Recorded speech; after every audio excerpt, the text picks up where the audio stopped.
Ayan mga kabarangay, sa mga kainan dyan na mayroong short order, so lalong-lalo na itong atay balon. Siyempre pag sinabay mo pagkaluto nito, sa pag-isa nito unang-una nadudurog po yung pinaka-atay at matigas ang kanyang atay balonan. So ganito lang ating diskarte para pwede po siyang pang short order at pwede po siyang i-portion doon sa ating refrigerator per order. Unang-una timplahan muna natin siya ng soy sauce, laurel, siyempre konting sibuyas,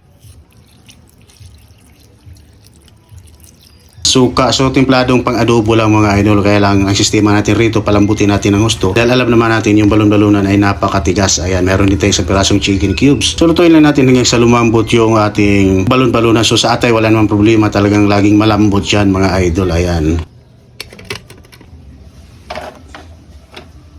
At syempre dahil napakamahal naman itong talagang patatas sa panahon ngayon, pag-comment mga idol kung magkano ang kilo sa patatas sa mga lugar nyo. So gumamit tayo rito ng kamote. Kamote pamalit doon sa napakamahal na patatas. Pero pwede naman kamote, mas masarap nga dahil medyo manamis-tamis siya. Syempre hiwain lang natin ng ganyan, medyo pa-cube siya, talagang pang adobo. And luto na po yung ating, malambot na po yung ating balon-balunan. So hanguin na po natin.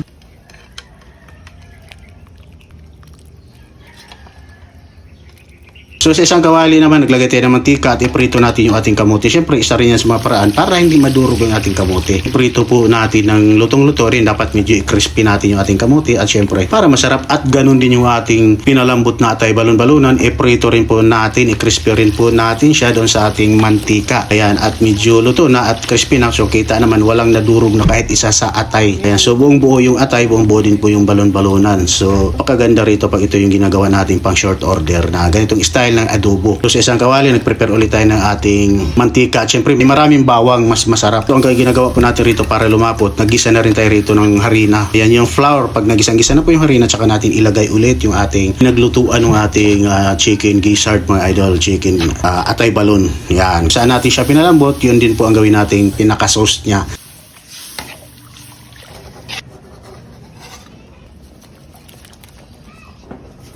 At nag-additional tayo rito ng isang pirasong oyster sauce, dating kutsarang asukal at syempre yung paminta, syempre para lalong masarap. So sa ganitong paraan ay mas okay na, mas mapabilis na po yung pagluluto nito. At ayan, napakadali lang, isang kulo, 5 kulo, ayos na, siguro mga 5 minutes lang, luto na po ang ating atay balon-balunan adobo. Ayan, nakakaiba ang diskarte. Ayan. Sa mga gusto nga pala umorder ng ating bagnit bagong at ang ating suka rapsa, mga idol, ilagay po natin yung link mamaya sa comment section nang sa gayon mapabilis po ang inyong pag-order. Ayan, salamat. Ayan mga kabarangay, ito po yung ating product, ang suka rapsa, lalo na yung panahon na December, Pasko, maraming andaan. So napakasarap nitong sausaw sa ating mga lechon kawali, o kahit na sa ating mga crispy chicken mga idol. Siyempre meron din po tayong bagnit bagoong na spicy mga idol, lalo sa mahilig sa mangga, mahilig sa kare-kare. Ayan, pang appetizer, pang ulam, bagnit bagoong, available din po sa Shopee. Siyempre meron tayong regular na hindi mangang para sa pwede sa mga bata mga idol. Kaya mamaya lagay po natin yung link sa comment section sa mga gusto mag-order. Link po ng Shopee yun mga lods. Ayan.